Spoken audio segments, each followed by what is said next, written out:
Alhamdulillahilladzi anzala sakinah fi qulubil mu'minin liyazdadu imanan ma'a imanihim. Allahumma shalli ala Sayyidina Muhammadin wa ala alihi wa ashabihi ajma'in. Allahumma inna nas'aluka ilman nafi'an. Allahumma inna nas'aluka ilman nafi'an wa rizqan tayyiban wa amalan mutaqabbalan. Allahumma inna nas'aluka ridhaka wal jannah wa na'udzubika min sakhatika wan nar.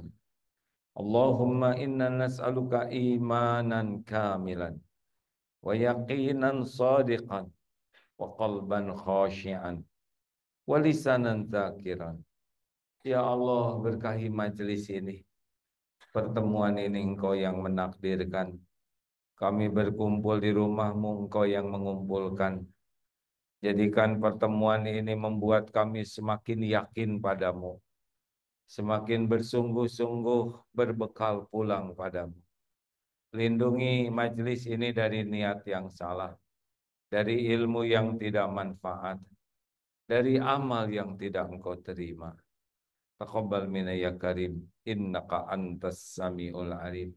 Sesungguhnya Engkau maha mendengar lagi maha mengetahui ya karim. Amin ya rabbal alamin.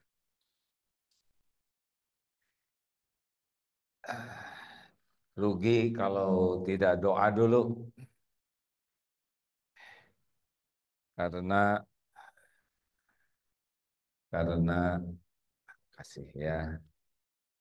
Karena tidak mungkin pertemuan ini bermanfaat kecuali dengan izin Allah. Semoga Allah yang maha menyaksikan menggolongkan kita menjadi orang yang selalu merasa disaksikan Allah. Tidak ada yang amin. Hati-hati hadirin, setiap perkataan didengar oleh Allah. Setiap perbuatan disaksikan oleh Allah. Termasuk ibu-ibu yang sedang ngobrol, pasti Allah tahu ya. Yang sibuk dengan medsos juga Allah tahu. Ya, yang baik-baik saja. Baik Bapak Ibu yang budiman, siapa yang ingin hidupnya lebih mudah, lebih sederhana, mudah-mudahan penjelasan ini akan bermanfaat. Berikut ini dibacakan sebuah hadis Rasulullah SAW yang sangat penting untuk jadi bahan renungan kita. Hadis ini sahih ya, dari riwayat Ibnu Majah nomor 4105, dinyatakan sahih oleh Al-Albani. Rasulullah SAW bersabda, "Man kanatid dunya hammahu." Barang siapa yang menjadikan dunia ini sebagai tujuannya, obsesinya, sumber kekhawatirannya, target utamanya, farraqallahu alaihi amrohu. Maka Allah akan mencerai-beraikan urusannya. Nanti akan ada penjelasan ya. Wa ja'ala faqrahu baina ainai. Dan Allah akan menjadikan kefakiran, takut miskin ada selalu di pelupuk matanya. Walam ya'tihi minad dunya illa ma kutiba lahu. Dan tiadalah datang kepadanya dunia kecuali apa yang telah ditetapkan untuknya. Jadi Allah Maha tahu segala isi hati kita. Goals yang kita kejar dalam hidup ini. Sekira goalsnya itu hanya duniawi, harta, gelar, pangkat, jabatan, kedudukan, popularitas, penampilan, termasuk syahwat. Pokoknya tidak ada kaitan dengan iman dan amal soleh, maka apa yang akan terjadi pada orang tersebut, maka Allah akan menjadikan farraqallahu alaihi amrahu. Urusannya ribet saja. Dari bangun sampai tidur itu ribet. Ada aja urusan tuh ya. Makin tinggi jabatan makin ribet, makin banyak harta makin ribet, sehingga orang ini tidak menikmati apapun dalam hidupnya kecuali diperbudak oleh keribetannya. Itu fisik ya. Pikirannya juga ribet, hatinya ribet. Nggak ada kenyamanan pada dirinya tuh. Urusan aja, masalah aja. Dari bangun sudah mulai kontak sana, kontak sini. Bagaimana ini pola tak politik, jabatan naik tidak, bisnis dolar naik tuh, riweh, ya nggak? Klien bagaimana pundung tidak, berbagai hal termasuk olahraga, hobinya, pertandingan ini, pertandingan itu. Jadi hari-harinya itu tidak fokus kepada amal soleh dan tidak fokus kepada iman. Jadi capek aja. Kalau lelaki namanya Mas Ribet, ya istrinya Buruwet. Ini capek hidup kayak gini hadirin. Apa saudara pikir kalau perusahaan membesar bisa makin tenang? Bisa makin tenang tidak? Perusahaan makin besar, hati bisa makin tenang? Bisa.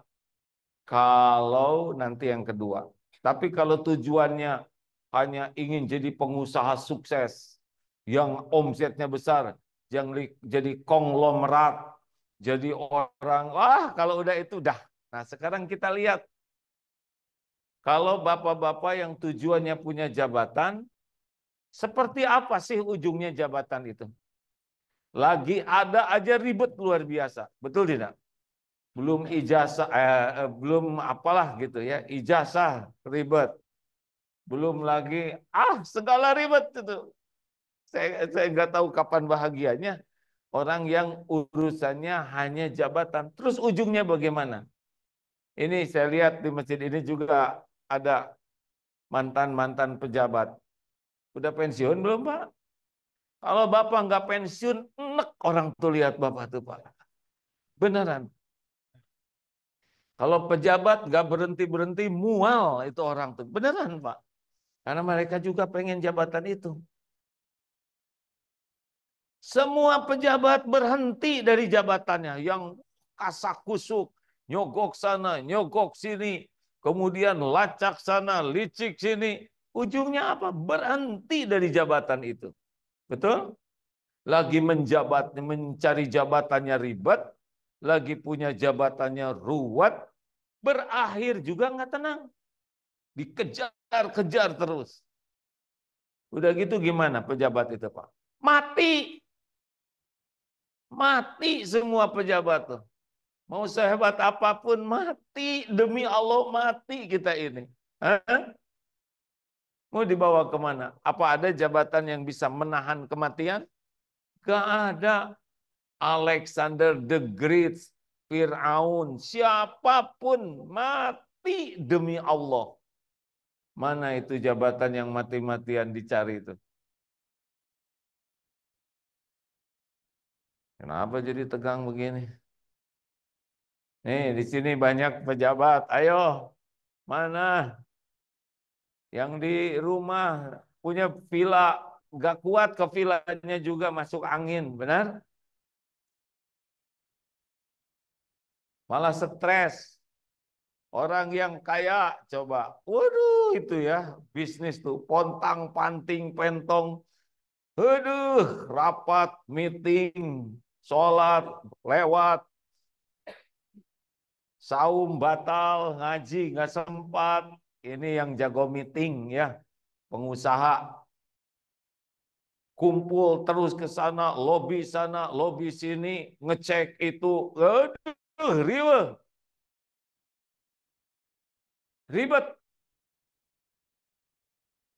Tua tidak?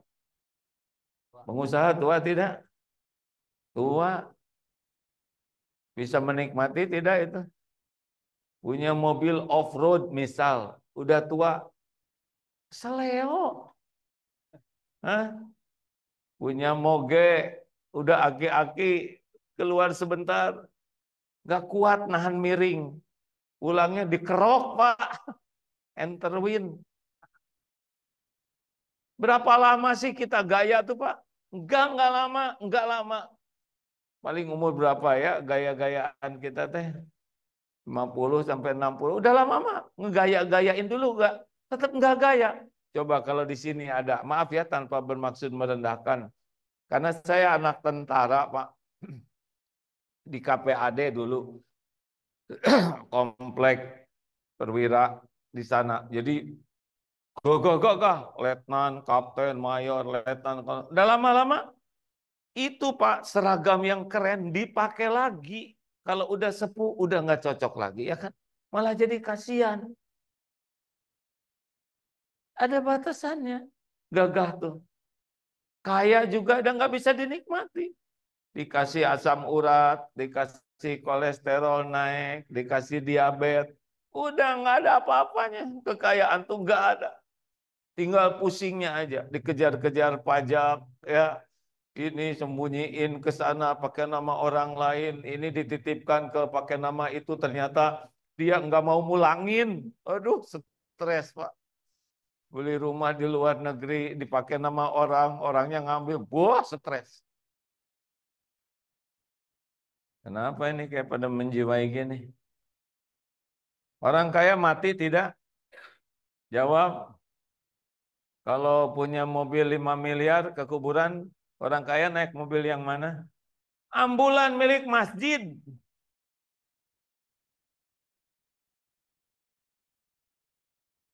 Pakai keranda, Pak. Di mewah-mewah juga nggak bisa tuh keranda itu. Dunia sampai di mana? Sampai di pintu kubur aja. Mana orang kaya nggak mati? Korun. Segitu beratnya kunci. Kuncinya aja udah nggak keangkat. Kemana itu korun? Dimakan tanah babak belur. Dihisab. Dihisab itu setiap rupiahnya. Nggak ada yang lepas tuh. Udah di dunianya nelangsa, babak belur. Udah gitu dicapai pikiran, capek hati, sakit hati, dendam. Bisnis tuh bukan main, Pak. Peningnya. Mati, hidup aja nggak dinikmati, Pak. Apa orang kaya sekali makan, satu meja makan? Enggak. Sebelum makannya juga makan dulu kolak dulu ya. Supaya pas makan bisa ngebrojol semua. Siapa yang otot kawat balung bersih? Hah? Kan ada yang pengen badannya di keren-keren terus. Berapa lama atuhan? Kita berotot mak yang rada centil, yang ingin kelihatan, saya nggak boleh nyebut seksi, nggak sopan ya. Berapa lama centil kayak gituan? Tetap ngoyon don, ya kan? Mau pakai jepitan jemuran di sini, lama-lama dijepit ke sini ke bawah hidungnya. Gak lama Pak, badan kita digagah-gagah tuh. Ya, berapa sih? Juga kalau udah 70 gitu kita digagah-gagah juga nggak pantas. Jadi aki-aki lincah. Ya, kalau terlalu fokus ke tubuh, hanya ingin dilihat orang, badannya bagus, atletis, atau badannya, itu capek pasti hidupnya. Stres, ingin kelihatan cantik, ingin kelihatan cakep, ingin kelihatan awet muda, itu menderita tuh hadirin. Tiap tumbuh uban, pusing, dicabut, sakit, habis, dicet, naik lagi yang itu, ya kan yang hitamnya. Capek Pak. Halo, Bu, pengen kelihatan cantik teh berapa lama nih? Sampai 60-an lah mungkin dia berusaha. Tapi udah 65 ke atas, udah merdeka ibu, udah nggak bisa diapa-apain lagi ya kan? Sama bapak-bapak juga yang ingin kelihatan omlier ya. Nggak lama Pak, udah gitu gimana yang gagah-gagah tuh? Yang otot kawat, balung besi, leher beton, ujungnya kemana? Maut, Pak. Mati. Segitu banyak waktu untuk ngangkat barbel, ya nggak? Segitu banyak waktu. Bukan tidak boleh. Kemana ujungnya? Mati.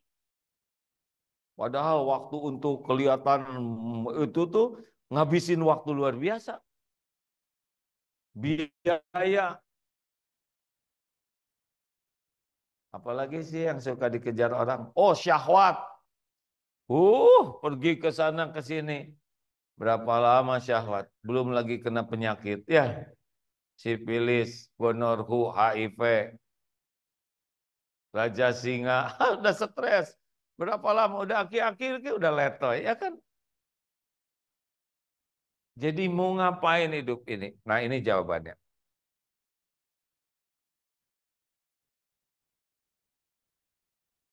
Kenapa sih jadi pada menunduk beginian?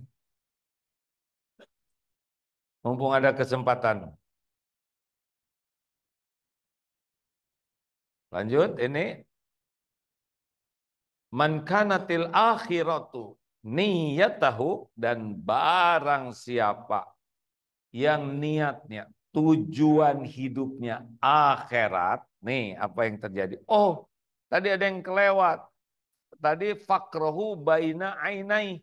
Jadi orang yang pecinta dunia itu oleh Allah, selain dibuat urusannya ribet terus sehingga tidak bisa menikmati dunia ini kecuali seperti fata morgana, ya, punya misalkan villa di mana, di Los Angeles, ya, Lenteng Agung, LA, nggak pernah ke sana, giliran ke sana kebakaran. Dan orang yang fakrohu baina ainai, oleh Allah dibuat di pelupuk matanya tuh takut miskin, takut berkurang, maka tidak mau bayar zakat mal. Cirinya tuh pecinta dunia tuh pelit, maunya cuma zakat fitrah. Kalaupun dia mau bayar zakat mal, dia akan cari orang yang bisa ngitungin zakatnya itu, konsultan zakat yang jadi minimal. Dasar pelit. Pak, Bu, dengar ya. Kalau orang dikasih rezeki oleh Allah, dikasih terus. Bisnisnya dibuat besar, menggurita, gak usah kagum. Sama sekali gak usah kagum. Kecuali nanti ada yang boleh kita kagumi, ya. Makin besar penghasilan, untung dari puluh juta ke ratus juta, menjadi miliar, jadi puluhan miliar, ratusan miliar, dikasih terus oleh Allah. Tapi oleh Allah ditutup hatinya, tidak mau bayar zakat. Itu istijraj. Itu cara Allah menghinakan dan akan menyiksa seseorang. Karena zakat itu kalau nggak dikeluarin, kita jadi maling. Mencuri hak 8 asnaf. Hati-hati nih. Nggak mau bayar zakat, kayak makan terus, nggak bisa BAB. Meledak nanti. Jadi bukan keren sama sekali dikasih uang. Atau jadi makin pelit. Dulu waktu SMA dikasih bekal 150.000, dia sedekah 5.000. Berapa tuh? Bekal 50.000, sedekah 5.000, 10.000 dia sedekahnya. Berapa? 20%. Nih 50.000 dia sedekah. Dua, tadi saya ngomong berapa? 10.000, 20% ya. Kuliah, kasih uang, jajannya 100.000 sehari. Dia tetap 10.000. Naik atau berkurang sedekahnya? Jawab, dia makin pelit. Bisnis, kerjaan, dapat gaji 10 juta. Dia sedekahnya 500.000. Makin kurang. Nominal nambah jadi 500.000 dari 10 juta, ya. Tapi persentase dia makin berkurang. Dia dapat untung 100 juta. dia sedekah 1 juta. Naik tuh dari 500 ke 1 juta, ya kan? Tapi dia jadi 1%. Jauh lebih pelit dibanding dia waktu SMA. Padahal uangnya ditambah oleh Allah. Hati-hati Pak, hati-hati nih ya. Yang oleh Allah ditakdirkan diuji dengan kekayaan, hitung. Saran saya, cari konsultan zakat, jujur kepada beliau, hitungkan, merem. Mau keluar 100 juta, 500 juta, 1 miliar, 10 miliar. Kalau itu zakat, keluarkan. Itu bukan milik kita. Kalau tidak, kita mencuri. Kayaknya ceramah ini nggak begitu disukain nih. Hah? Beda wajahnya dengan waktu saya datang tadi, ada harapan tapi sekarang ada ya. Udah pensiun suruh bayar zakat, ya udah nggak usah bayar, tunggu di akhirat aja. Nah, ini dia walam ya'ti minad dunya, dan tidaklah datang kepadanya dunia illa ma kutibalahu, kecuali apa yang sudah ditetapkan untuknya. Jadi orang-orang yang licik, yang maling, yang berbagai perbuatan tidak benar itu sebetulnya udah rezeki dia juga. Cuman dia pakai jalan batil. Memang udah takdirnya jatah dia. Apakah mungkin orang tidak pakai licik dapat rezeki? Yang jujur Allah yang ngasih rezeki, yang licik juga Allah yang ngasih rezeki. Orang soleh Allah yang ngasih rezeki, garong, copet, koruptor, munafikin, kafirin, musyrikin juga Allah yang ngasih rezeki. Semua rezeki itu milik Allah. Allah yang membagikan sesuka Allah. Berapa jumlahnya, kapan, di mana, kapan dilapangkan, kapan disempitkan, kapan diberi, kapan diambil. Hak Allah sepenuhnya, semuanya sebagai ujian. Dan nggak akan dibawa kemana-mana. Pasti mati. Betul? Makanya orang-orang yang tidak mau bayar zakat, tidak mau sedekah, tidak mau wakaf, itu apes sekali. Ya, dia dikasih, tapi ditutup oleh Allah hatinya, dan dia akan takut sekali berkurang rezekinya dengan zakat, dengan sedekah, wakaf, infak. Padahal mana kosot sodakotun min mal, tidak akan berkurang harta dengan sedekah.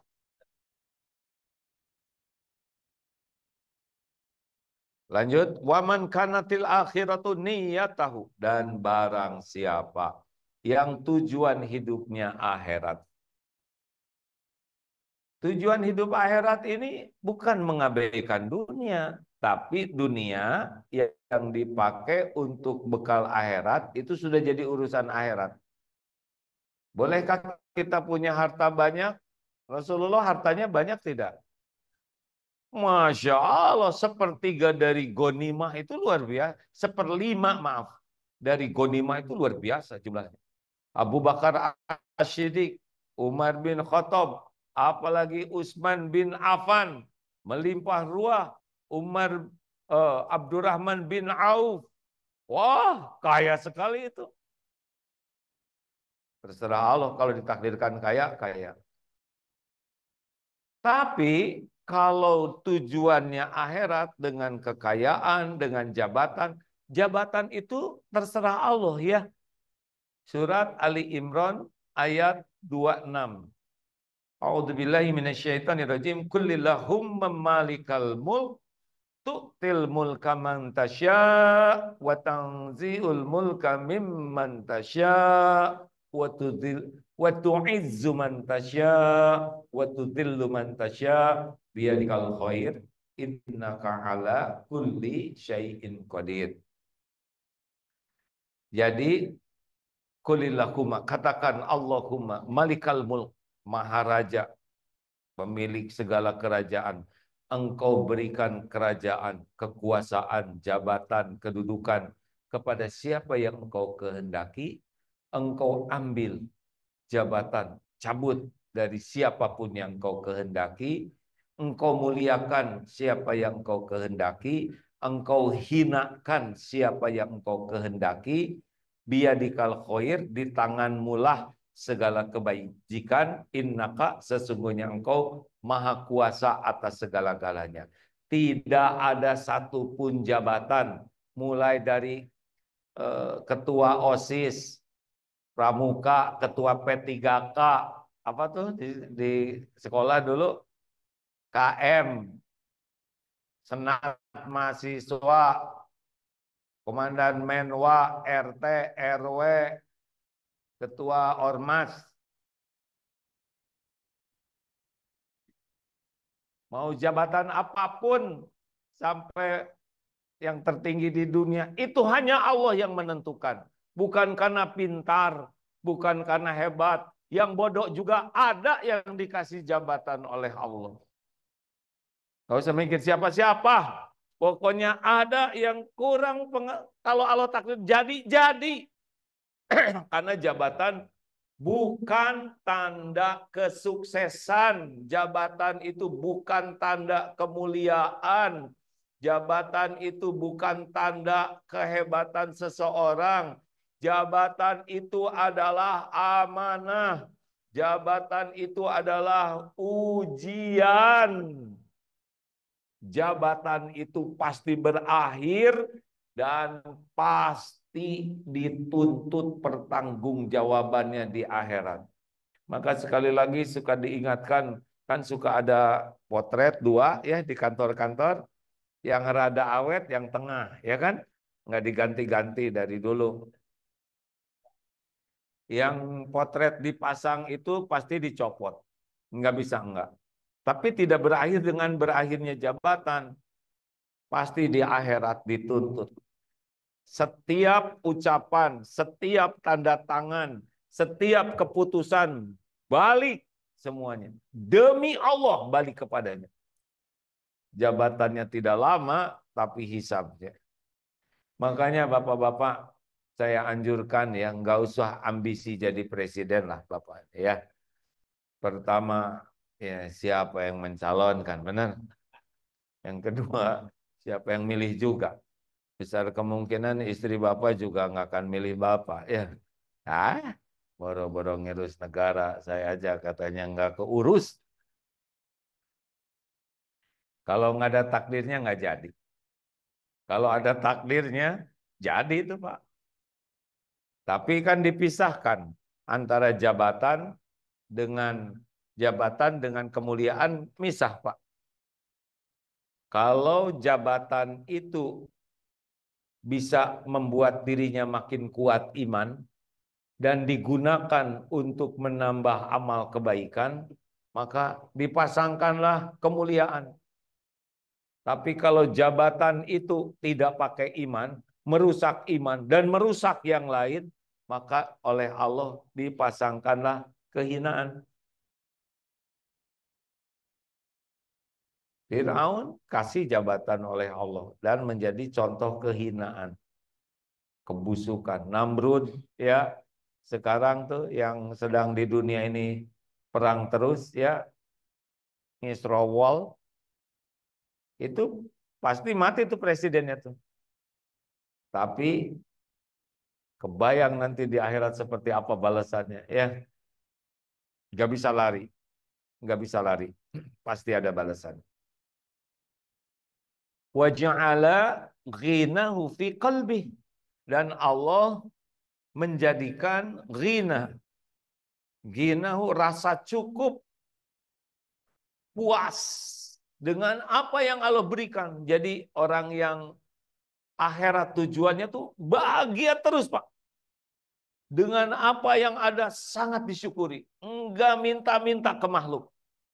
Kalau yang tadi karena dia takut miskin, dia akan minta-minta terus, ya.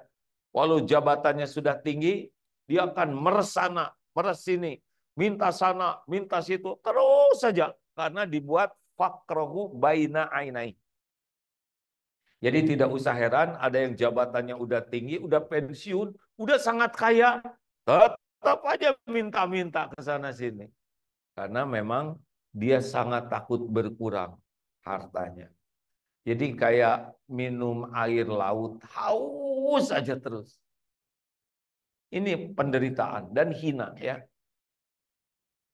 Ini kemarin diceritakan ada seorang supir truk yang kalau ngasih ke siapa yang suka di pinggir jalan malak berseragam, itu sebelum ngasih uang tuh diludahin dulu Pak. Amit-amit, cilaka, mencret. Saya tidak menganjurkan begitu.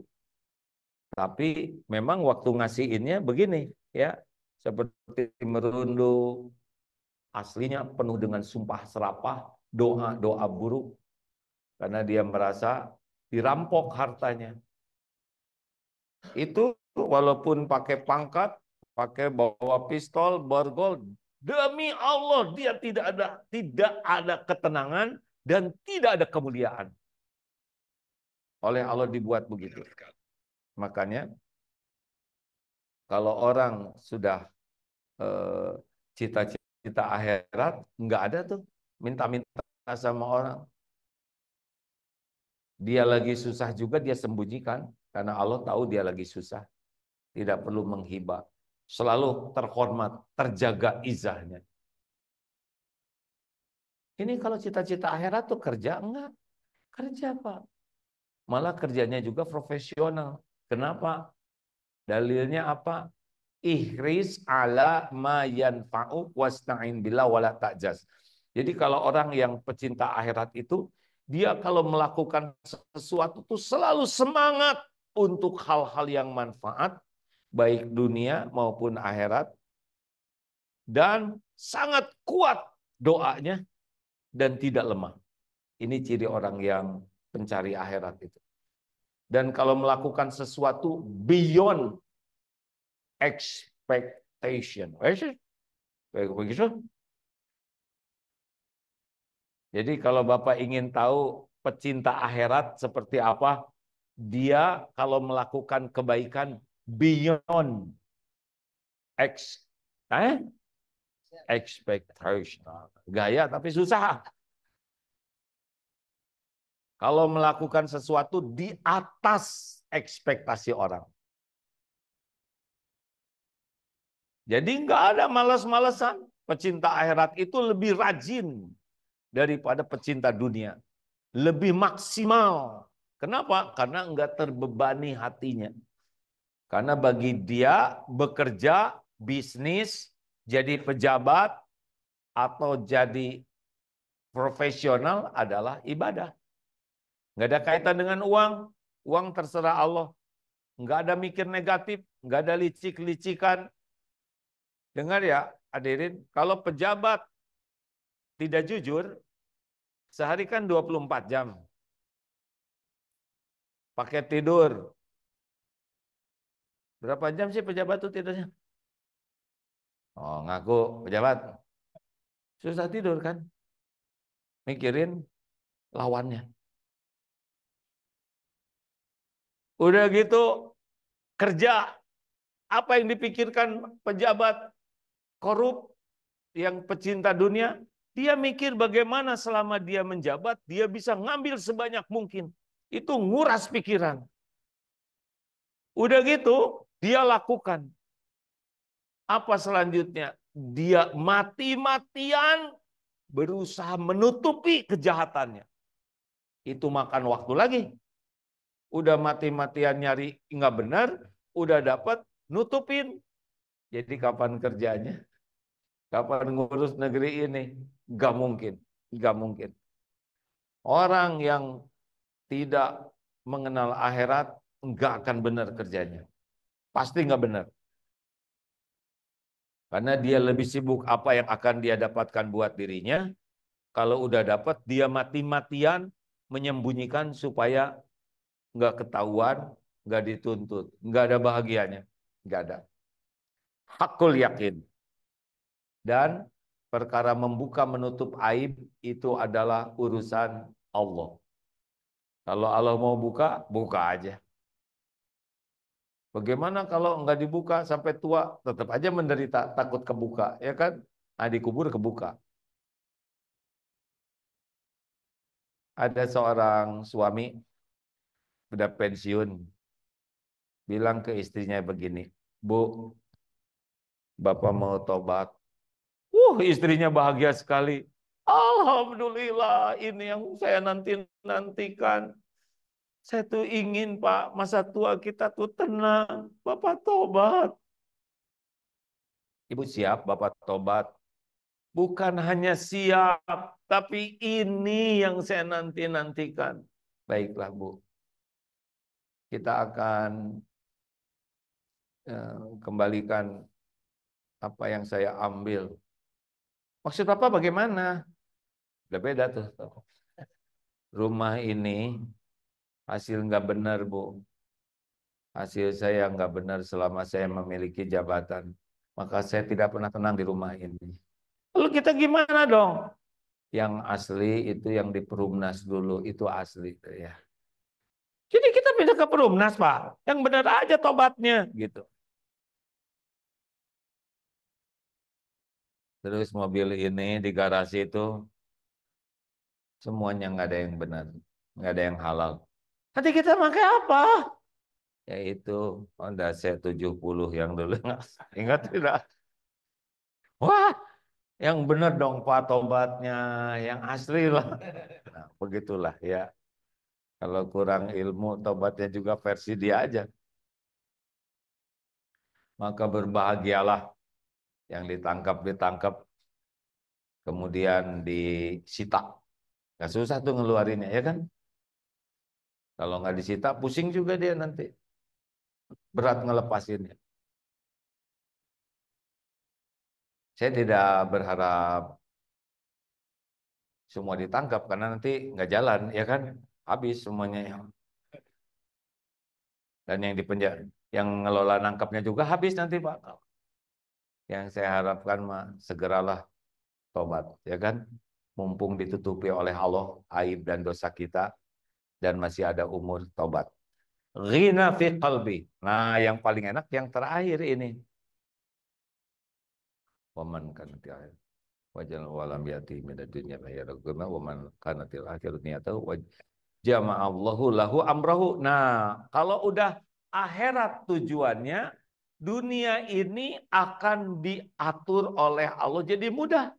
Hatinya tenang, selalu merasa cukup, urusannya juga kayak puzzle.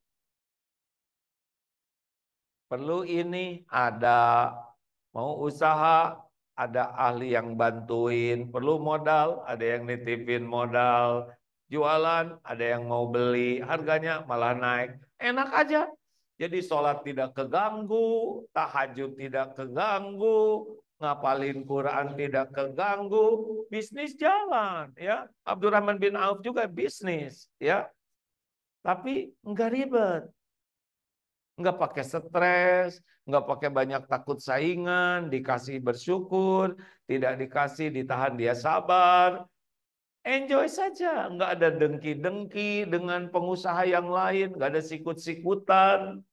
Ini ya, ada salah seorang yang ikut pilkadal, pemilihan kepala daerah langsung. Ini saya kenal beliau. Orang lain kampanye, lah beliau malah itikaf. Biarinlah kalau takdirnya ada ya pasti jadi, kalau enggak ya enggak apa-apa, sama aja. Qadarullah jadi, Pak. Nah, waktu saya ke daerah beliau, ketemu dengan wakilnya, ternyata kantornya juga di masjid. Jadi nerima tamunya tuh di masjid. Saya tanya ke wakilnya, bagaimana itu Pak Wali Kota? Ya itulah beliau, ya enggak? Kerjanya dakwah di masjid, kalau jadi. Jadi gimana kampanye? Saya, kata wakilnya tuh. Jadi kerjaan saya ke sana sini. Ya udahlah, begitu jalannya. Beliau punya keyakinan bahwa jabatan itu Allah yang ngebagikan. Kalau memang Allah kasih pasti jadi. Ya beliau ikhtiarnya adalah jadi orang yang baik-baik saja. Dan ternyata syariatnya wakilnya yang tadinya ikut debat dan sebagainya. Dan jadi itu. Waktu kemarin musim pilkada juga, sebagian ada yang datang ke pesantren, saya mencalonkan diri. Maaf ya, saya nggak doain menang. Oh, kenapa Dulu ada yang didoain menang, sekarang ditangkep Jadi maunya doanya semoga diberikan yang terbaik aja. Kalau baik sing jadi, kalau nggak baik semoga nggak jadi. Ada kurang enak juga beliau dengarnya. Jadi tuh kemarin datang lagi, jadi kan ya berarti ini jadi dicoba oleh Allah ya, semuanya Allah yang ngatur. Wajah lagi fi qalbi wa atathu dunya wa hiya raghimah, dan dunia akan datang kepadanya wahia, dan dia raghimah, dalam keadaan takluk. Jadi dunia ini ya, yang orang mati-matian nyari, nanti dia dibuat oleh Allah uang, penghormatan, kesehatan, yang dunia yang dicari itu merunduk kepadanya, melayani. Allah yang bikin begitu. Nah, itulah para sahabat Nabi, orang-orang soleh. Imam Abu Hanifah tuh kaya raya, Pak, pengusaha.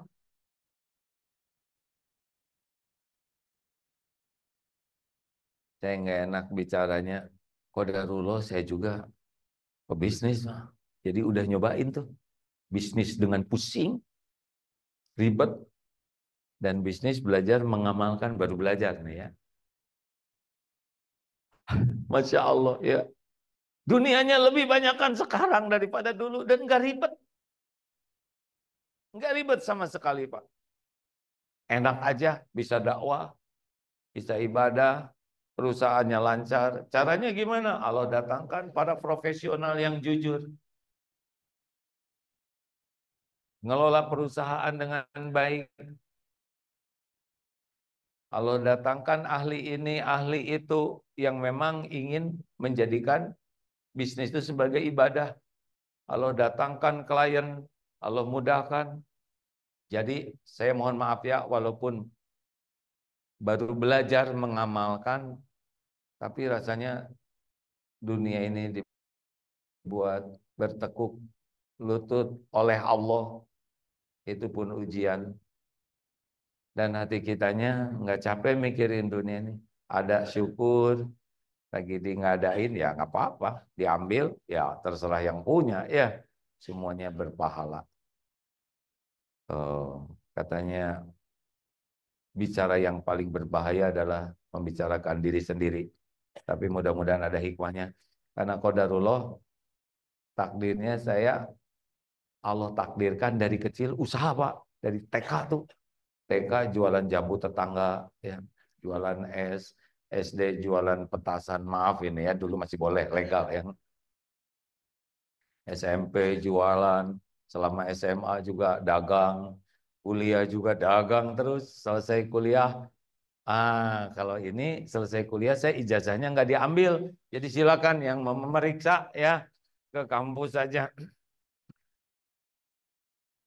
Asli saya mah nggak ngambil ijazah kuliah dulu. Dah sok aja, kalau mau juga boleh ya. Mulai selesai kuliah, dari awal lagi, dari jualan bakso, jualan terus sampai akhirnya Allah menitipkan ya ujian beberapa usaha. Pernah sibuk dengan bagaimana usaha jadi besar, maju. Stres, stres itu ya.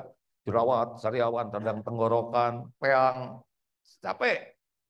Tapi sesudah belajar mengamalkan dalil yang tadi, enak. Waktu buat belajar banyak, ibadah tidak keganggu, dakwah tidak keganggu. Malah perusahaan jauh lebih sehat sekarang dibanding dulu yang hanya ngandelin, nggak pugu lah, capek. Dah gitu aja. Terima kasih.